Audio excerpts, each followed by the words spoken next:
Hey, this is Augie, Augie's Locker Room. When you come to the store, you're going to see things that you've probably never seen before unless you've been to a museum. Great items that go back to the Rockney era to the present. Website, augieslockerroom.com. Visit us here or the website. Tim O'Malley from M&T Bank Stadium. I've done instant analysis post-game before, or written stories where we called it a tale of two halves. It has never been as stark as it was today. Notre Dame wins 35-32, but because of their second half performance offensively, that's hardly the story coming out of Baltimore. Yeah, unfortunately, it overshadows a great first half for Drew Pine, and the defense did enough good things in the first half for them to walk into the locker room with a 22-point halftime lead, but not good in the second half. We weren't fully aware of J.D. Bertrand's situation, and Bertrand and Brandon Joseph being out of the lineup are two of the worst guys to have out of the lineup against an offense like this.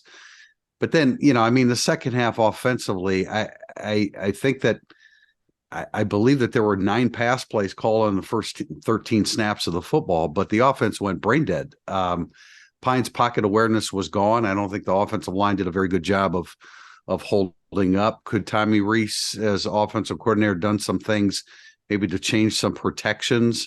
Certainly, but I don't think that it was a lack of aggression in the second half. It was very poor play by Notre Dame's offense. I asked Marcus Freeman post-game about what Navy did in the second half to disturb the rhythm they had in the first. And before we get into Navy holding the ball for so long in the third quarter, he mentioned, look, they started coming cover zero. You can't run that well against cover zero, so we threw. That is why you mentioned the 9 passes those first 13 snaps. That's why they threw. They were covered when they were trying to throw. Drew Pine wasn't getting time. Drew Pine, I think, was not recognized. He didn't say this post-game, but I don't think Drew Pine was recognizing where the free man was coming from, and Pine was not able to make them pay with his legs. I think it's going to be what teams do against Notre Dame, because the drop 8 for the first time ever didn't work. Drew Pine did a very good job against drop 8, including his only real pass completion of the second half, I think a 21-yarder Deion Colsey on 3rd and 15.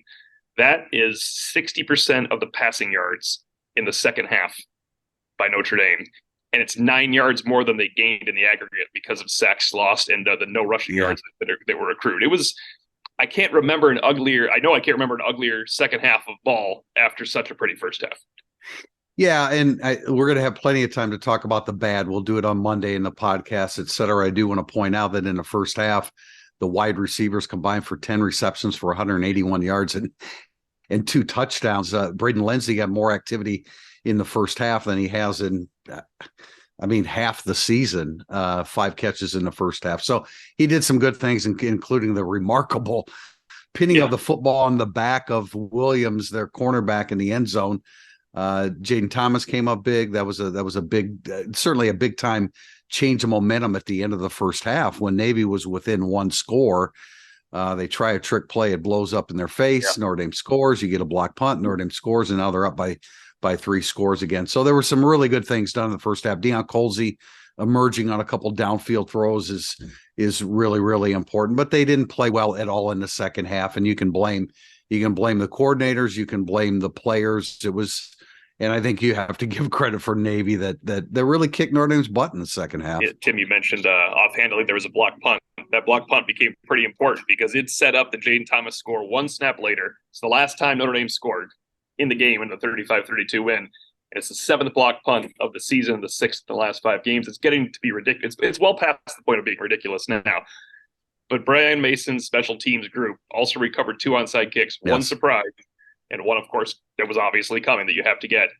John Sott dropped punts inside the 15-yard line 3 times in the second half alone. And we asked Prince Colley. Prince Colley was a representative post-game. We asked Colley, did you know that was coming, the surprise onside? He said, yeah, Mason told us it was going to be coming in the first half. He's prepared for everything. And, yeah, they were great again, and they needed every bit of that. And look, I don't want to downplay the second half. And it's interesting how our perspectives change from week to week, because I came out of the Syracuse game very disappointed in the areas where they had struggled, and they continue to struggle. And there's nothing good to say about the second half. And Notre Dame should not be giving up 32 points to Navy.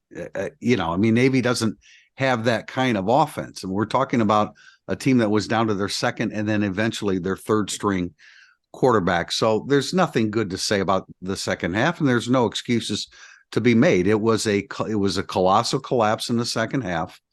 And after we dissect that for another 72 hours, I don't want this misinterpreted, but it really doesn't matter. You throw away the Navy tape because there's nothing applicable before or after when you play Navy. But they've got to play better football. I think the offensive line had a letdown after a massive performance against Clemson.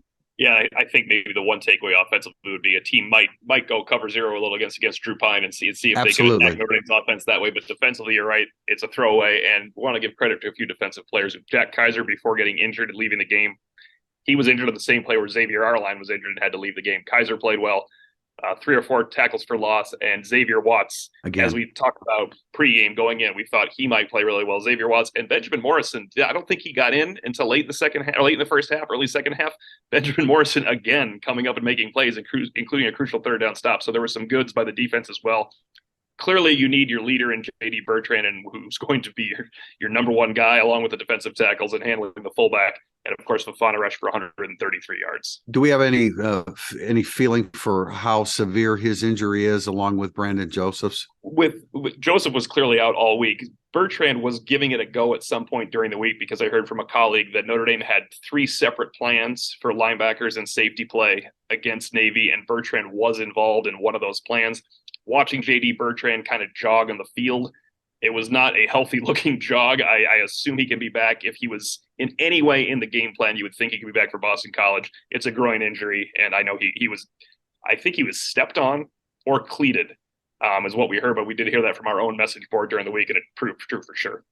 Right. And, I think you need to be careful with those guys because Boston College, again, should not put up enough of a fight against Notre Dame to win. And it really is, again, I don't want to downplay this, but at this stage of the season, as you get into the dog days in November, it's win in advance. And that's what, not that Notre Dame has necessarily anything to play for in terms of bowl games, because if they beat Boston College, pretty much win or lose, it's going to be a similar destination depending upon what the other teams that they might play against, from the other conferences who they might play against in a bowl game.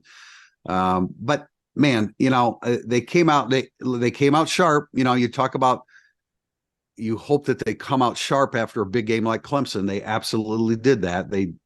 When you have inexperienced inside linebackers and safeties, the fullback is going to gash you a couple times, and he's pretty quick. He had 100 yards by halftime. Fofana, he's a quick dude, and you can't simulate the speed of that in practice. But great first half. Awful second half. Boston College might not put up much of a fight, Tim, but Navy always seems to when they get Notre Dame on the road or a neutral site. Notre Dame wins 35-32 at M&T Bank Stadium.